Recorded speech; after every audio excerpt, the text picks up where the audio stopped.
now we need the tiger. I see the tiger now.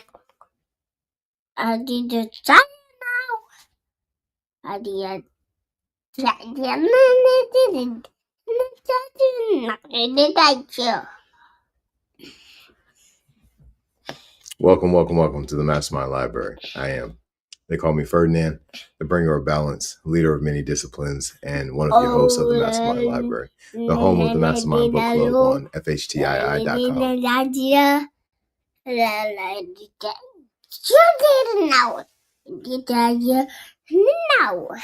And Trey, our co-host, is he is introducing our live audience. Who's in our live audience, Trey? Huey, Tiger,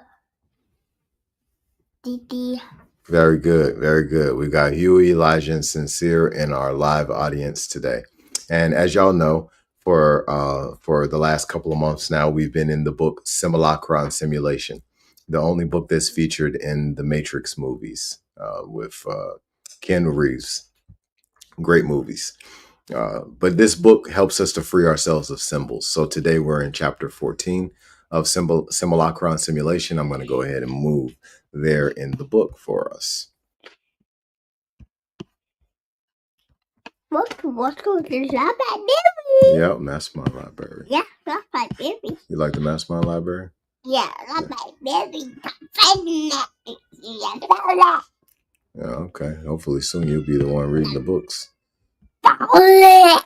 Okay, we're going to make it a little bit bigger for everybody. Violet. All right, so we're in chapter 14 today, the animals, territory, and metamorphosis. You ready to go to nap time? Yeah, you are? You are ready to go to nap time? Okay, all right, nap time it is. Come on. All right. Okay. What did the torturers of the Inquisition want? The admission of evil, of the principle of evil. It was necessary to make the accused say that he was not guilty except by accident, through the incidents of the principle of evil in the divine order. Thus, confession restored a reassuring casualty, and torture, and the extermination of evil through torture, were nothing but the triumphal coronation, neither sadistic nor expiatory, of the fact of having produced evil as cause. Otherwise, the least heresy would have rendered all of divine creation suspect. In the same way, when we use and abuse animals in laboratories, in rockets, with experimental ferocity in the name of science, what confession are we seeking to extort from them from beneath the scalpel and the electrodes? Precisely the admission of a principle of objectivity, of which science is never certain, of which it secretly despairs. Animals must be made to say that they are not animals, that bestiality, savagery, with what these terms imply of unintelligibility, radical strangeness to reason, do not exist, but on the contrary, the most bestial behaviors, the most singular, the most abnormal, are resolved in science, in physiological mechanisms, in cerebral connections, etc. Bestiality and its principle of uncertainty must be killed in animals. Experimentation is thus not a means to an end. It is a contemporary challenge and torture. It does not found an intelligibility. It extorts a confession from science as previously one extorted a profession of faith. A confession whose apparent distances, illness, madness, bestiality are nothing but a provisional crack in the transparency of causality. This proof, as before that of divine reason, must be continually redone and everywhere redone. In this sense, we are all animals and laboratory animals whom one continually tests in order to extort their reflex behaviors, which are like so many confessions of rationality in the final moment. Everywhere, bestiality must yield to reflex animality, exercising an order of the indecipherable, of the savage, of which, precisely in their silence, animals have remained the incarnation for us. Animals have thus preceded us on the path of liberal extermination. All the aspects of the modern treatment of animals retrace the vicissitudes of the manipulation of humans, from experimentation to industrial pressure and breeding. Gathered at a convention in Lyons, European veterinarians became concerned about the diseases and psychological troubles that develop in industrial breeding farms. Science and the Future, July 1973. Rabbits develop a morbid anxiety. They become coprophagous, copro, coprophagous, and sterile. The rabbit is anxious, maladapted from birth, so it seems. Greater sensitivity to infections, to parasites. The antibodies lose their efficacy. The females become sterile. Spontaneously, if one can say so, mortality increases. The hysteria of chickens infects the whole group, a psychic collective tension that can reach a critical threshold. All the animals begin to fly and scream in all directions. The crisis over. There is a collapse. General terror. The animals take refuge in the corner, mute and as if paralyzed. At the first shock, the crisis begins again. It can last several weeks. One attempted to give them tranquilizers. Cannibalism on the part of the pigs. The animals wound themselves. The calves begin to lick everything that surrounds them, sometimes even unto death. It is certainly necessary to establish that bred animals suffer psychically. A zoo psychiatry becomes necessary. A psychic life of frustration represents an obstacle to normal development. Darkness, red light, gadgets, tranquilizers. Nothing works. In birds, there is a hierarchy of access to food, the pecking order. In these conditions of overpopulation, the last in the order is never able to get to the food. One thus wished to break the pecking order and democratize access to food through another system of distribution. Failure. The destruction of this symbolic order brings along with it total confusion for the birds and a chronic instability. Good example of absurdity. One knows the analogous ravages of good democratic intentions in tribal societies. Animals somatize. Extraordinary discovery. Cancers, gastric ulcers, myocardial infraction in mice, pigs, chickens. In conclusion, the author says, it certainly seems that the only remedy in space, a bit more space, and a lot of the problems observed would disappear.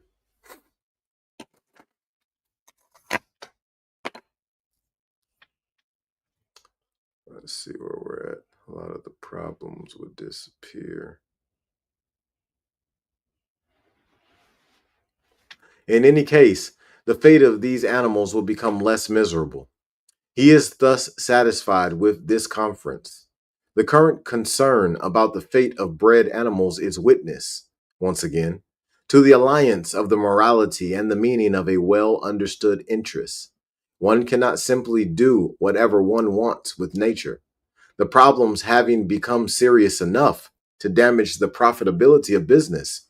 This drop in profitability may lead the breeders to return the animals in more normal living conditions in order to be raised in a healthy manner.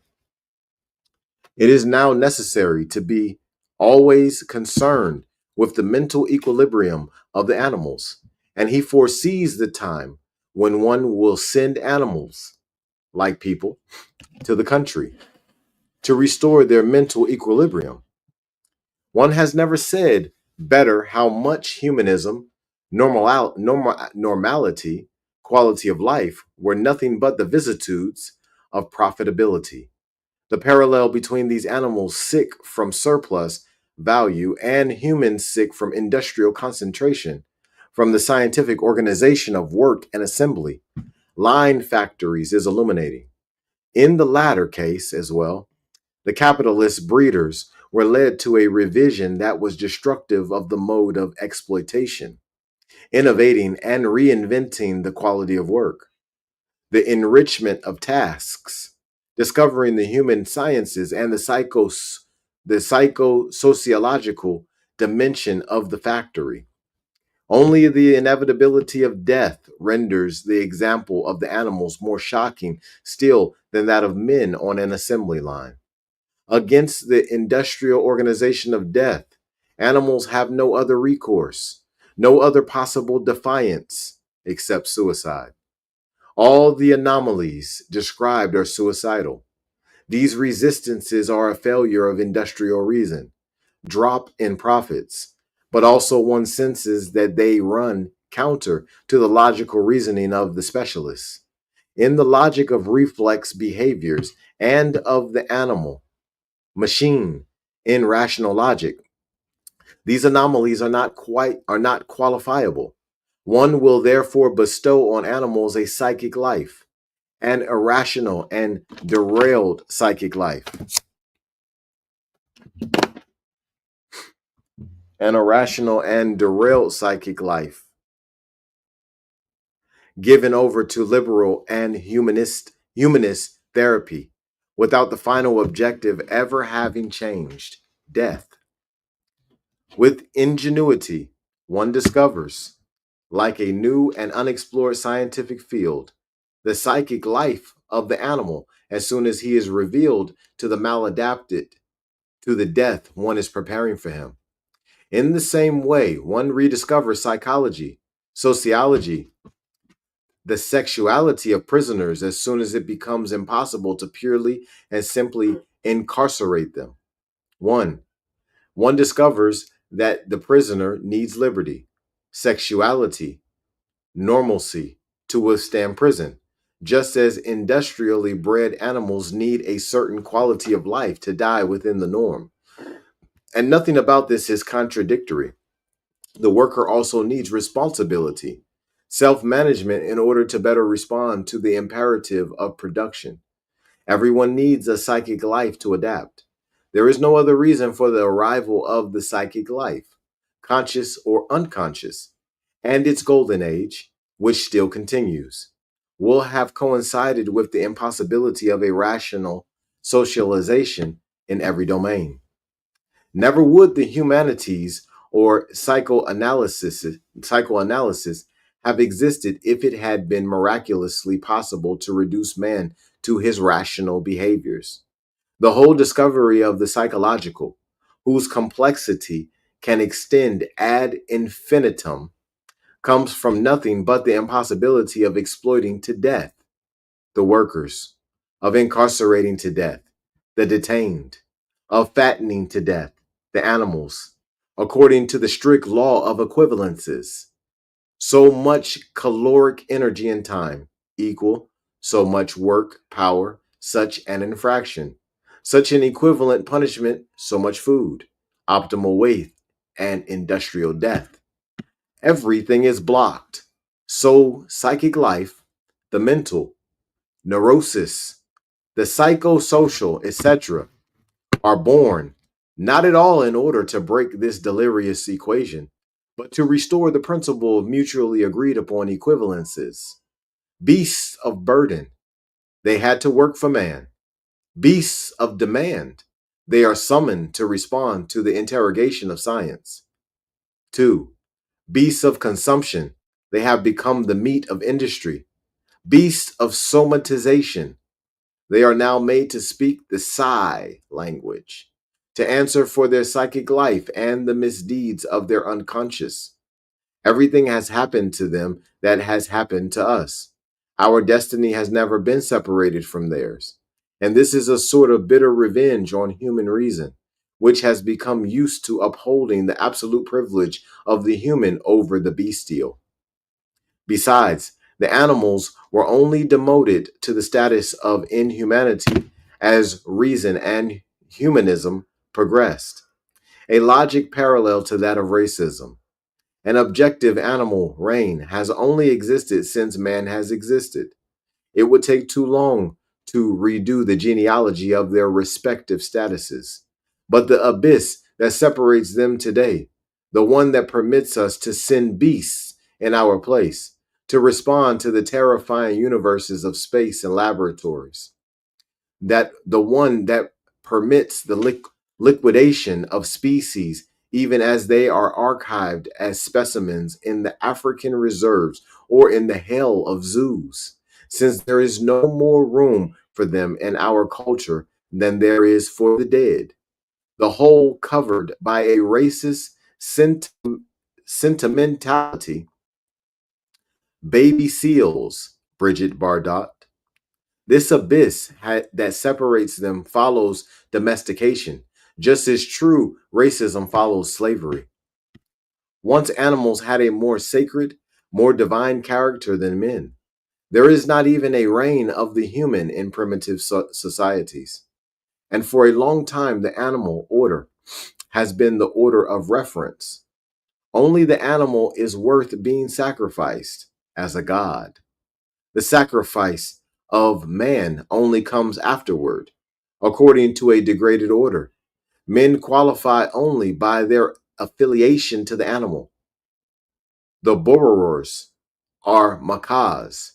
This is not of the prelogical or psychoanalytic order, nor of the mental order of classification, to which Levi Strauss reduced the animal effigy, even if it is still fabulous that animals served as language.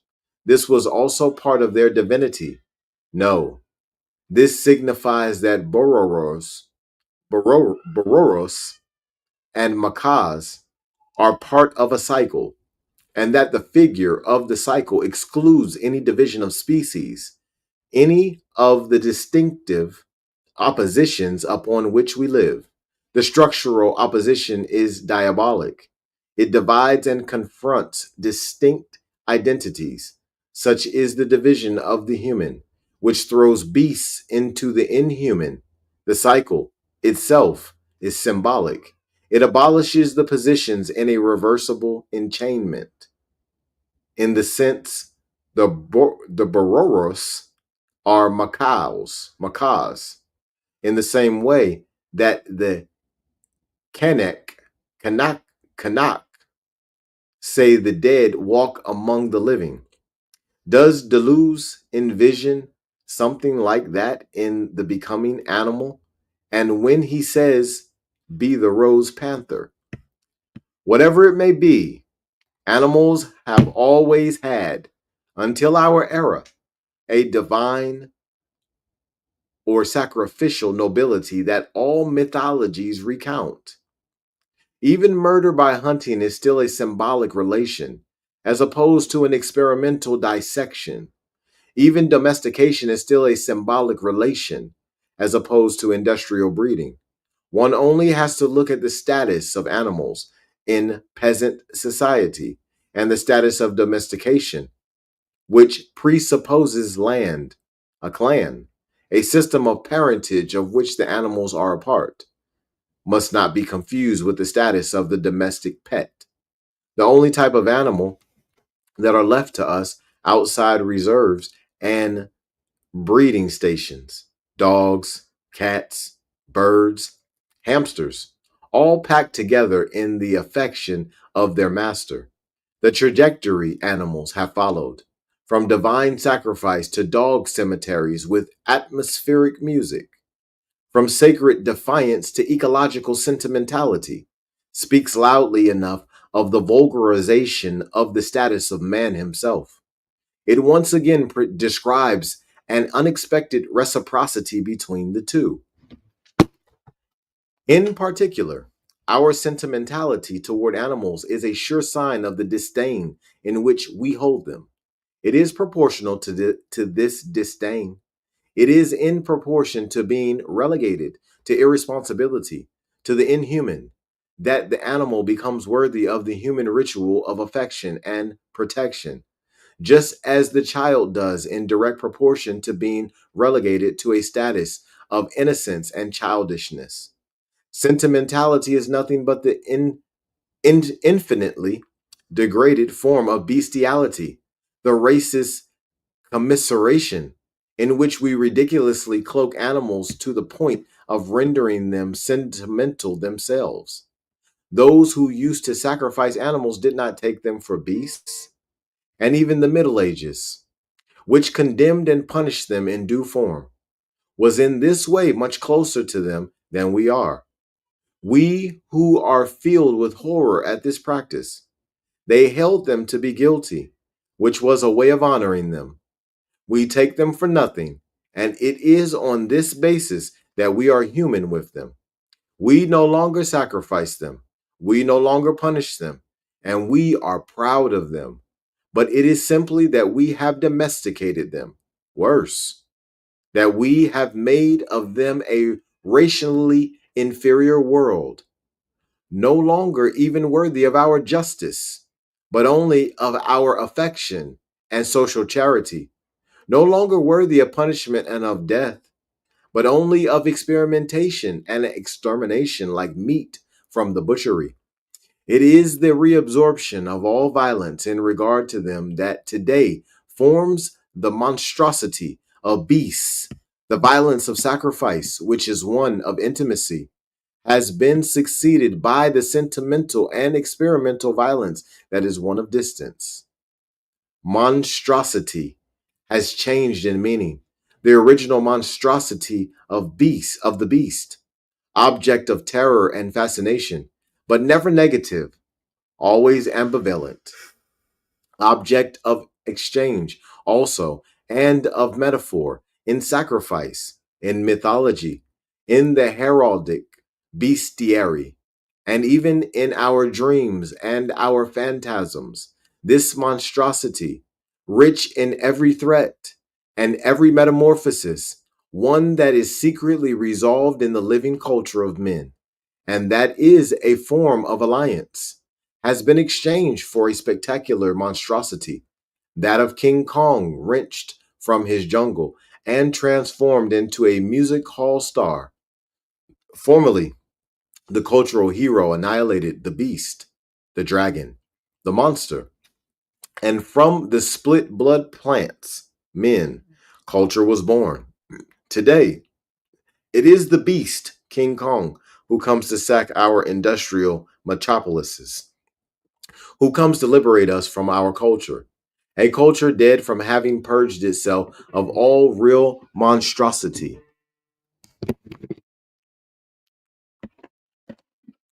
and from having broken its pact with it, which was expressed in the film by the primitive gift of the woman. The profound seduction of the film comes from this inversion of meaning. All inhumanity has gone over to the side of men. All humanity has gone over to the side of captive bestiality and to the respective seduction of man and of beasts, monstrous seduction of one order by the other, the human and the bestial. Kong dies for having renewed, through seduction, this possibility of the metamorphosis of one reign into another, this incestuous promiscuity between beasts and men through one that is never realized except in a symbolic and ritual mode. Let's lay you down real quick. Sorry, Maja. Okay. Should be good. Let's get back to it.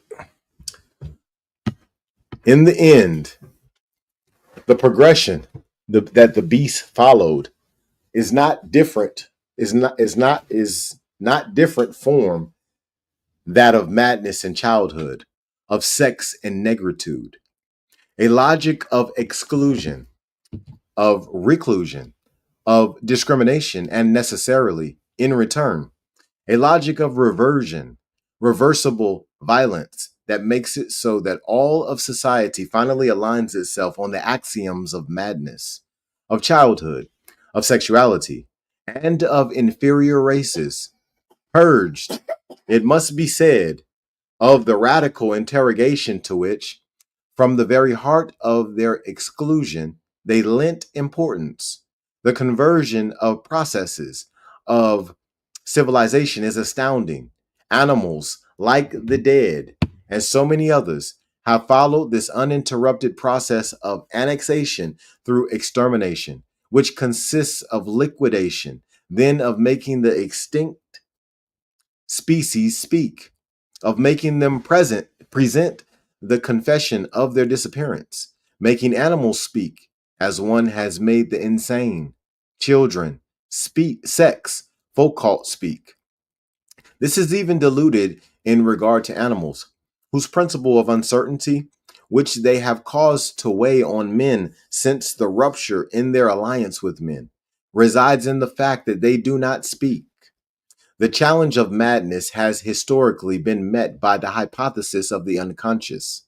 The unconscious is this logical mechanism that permits us to think madness, and more generally, all strange and anomalous formations, in a system of meaning opened to non meaning, which will make room for the terrors of the nonsensical, non intelligible, under the auspices of a certain discourse, psychic life, drive, repression, etc. The mad were the ones who forced us to the hypothesis of the unconscious, but we are the ones in return who have trapped them there. Because if, initially, the unconscious seems to turn against reason and to bring it to a radical subversion, if it still seems charged with the potential of the rupture of madness, later it turns against madness because it is what enables madness to be annexed to a reason more universal than classical reason. The mad, once mute, today are heard by everyone. One has found the grid on which to collect their once absurd and indecipherable messages. Children speak. To the adult universe, they are no longer those simultaneously strange and insignificant beings. Children signify.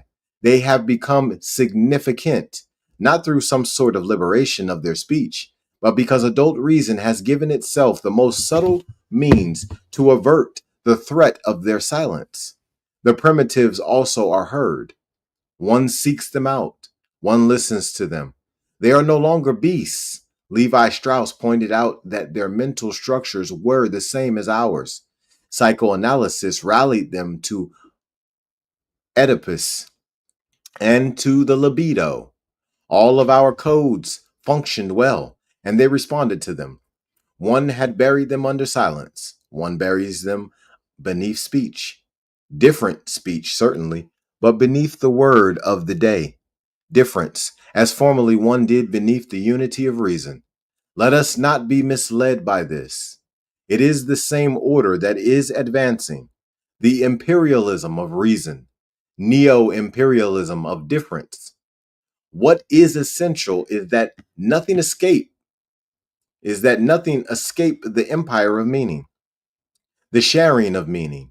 Certainly, behind all that, nothing speaks to us, neither the mad, nor the dead, nor children, nor savages. And fundamentally, we know nothing of them. But what is essential is that reason save face, and that everything escape silence. They, the animals, do not speak. In a universe of increasing speech, of the constraint to confess and to speak, only they remain mute. And for this reason, they seem to retreat far from us, behind the horizon of truth. But it is what makes us intimate with them. It is not the ecological problem of their survival that is important, but still and always that of their silence. In a world bent on doing nothing but making one speak, In a world assembled under the hegemony of signs and discourse, their silence weighs more and more heavily on our organization of meaning. Certainly, one makes them speak, and with all means, some more innocent than others. They spoke the moral discourse of man in fables. They supported structural discourse in the theory of totemism. Every day they deliver their objective, anatomical, physiological, genetic message in laboratories. They served in turns as metaphors for virtue and vice, as an energetic and ecological model, as a mechanical and formal model in bionics, as a phantasmatic register for the unconscious, and, lastly, as a model for the absolute deteriorization of desire in Deleuze, becoming animal, paradoxical to take the animal as a model of deteriorization when he is the territorial being par excellence.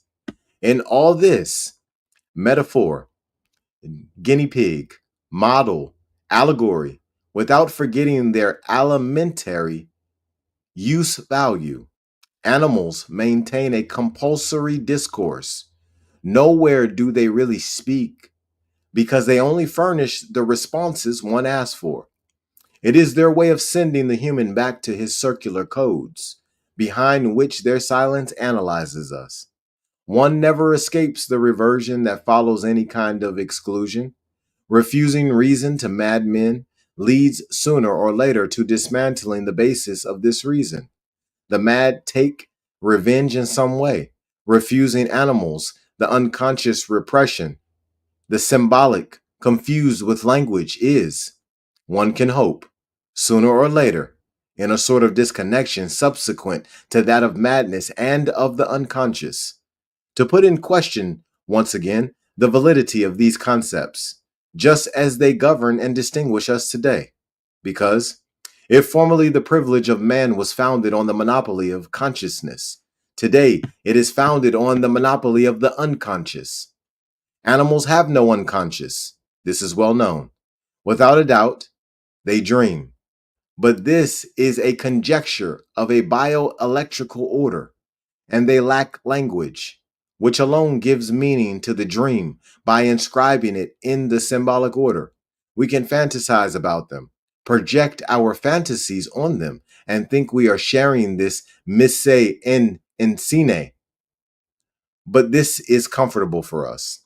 In fact, animals are not intelligible to use us either under the regime of consciousness or under that of the unconscious.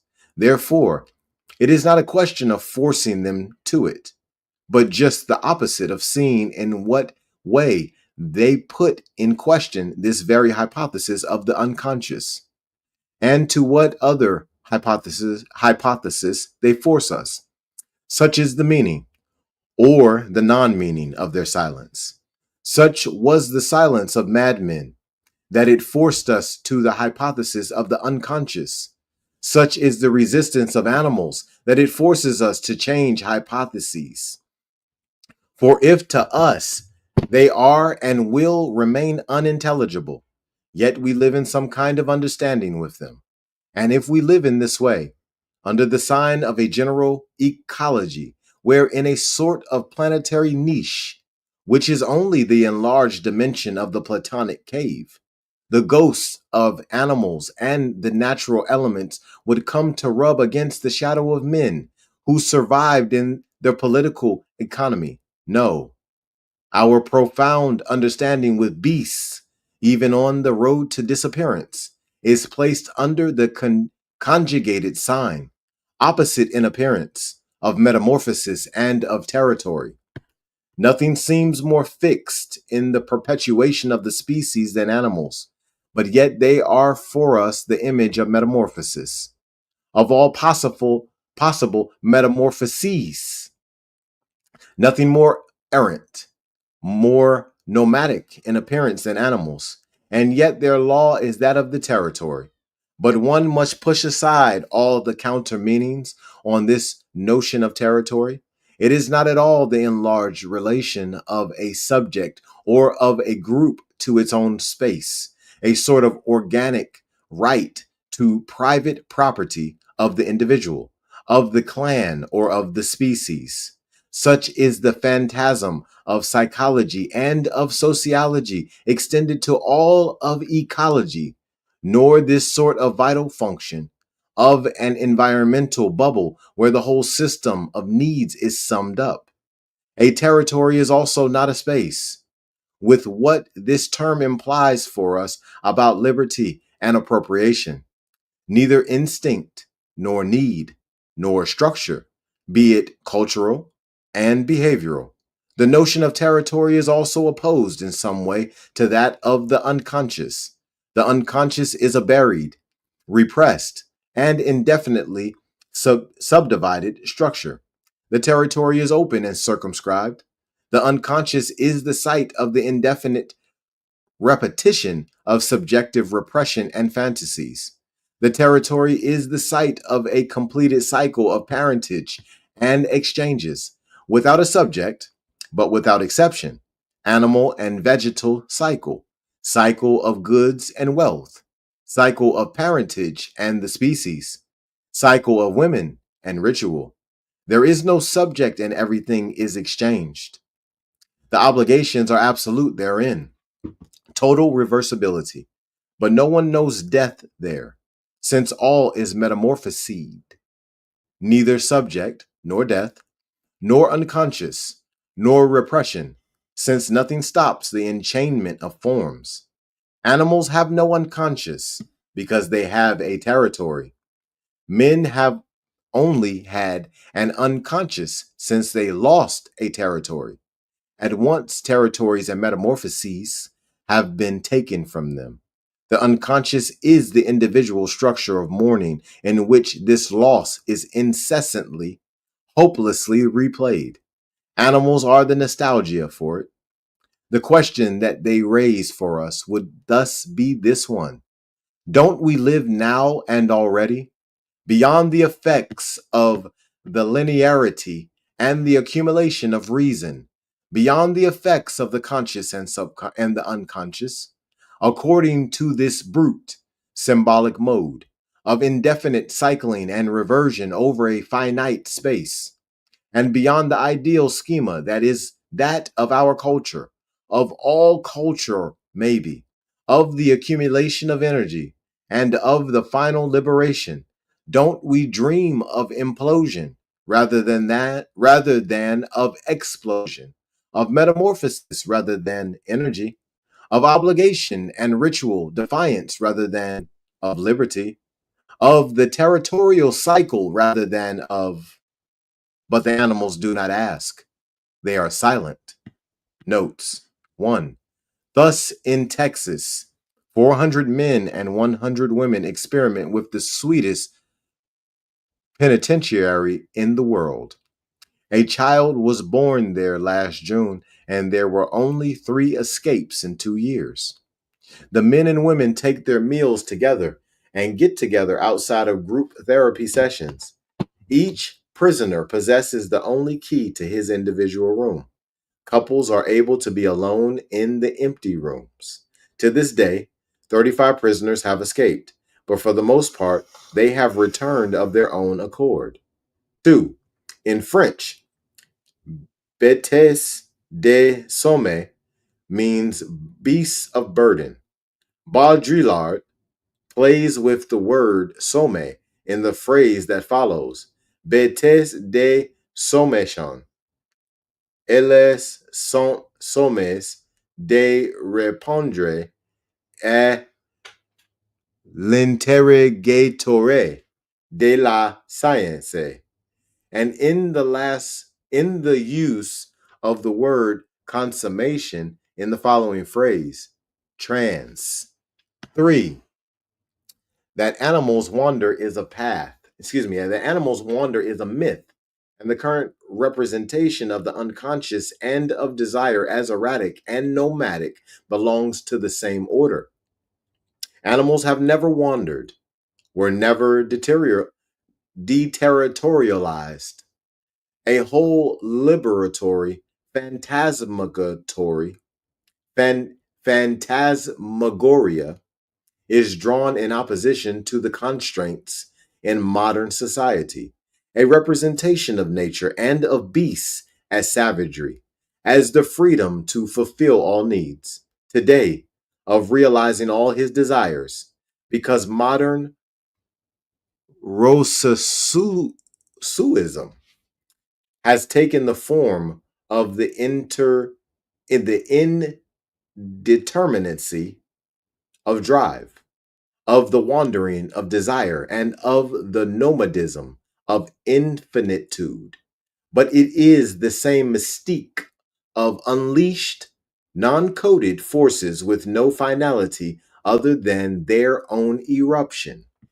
Now, free, virgin nature, without limits or territories, where each wanders at will, never existed, except in the imaginary of the dominant order, of which nature is the equivalent mirror. We project nature, desire, animality, rhizome, the very schema of deteriorization that is that of the economic system and of capital as ideal savagery.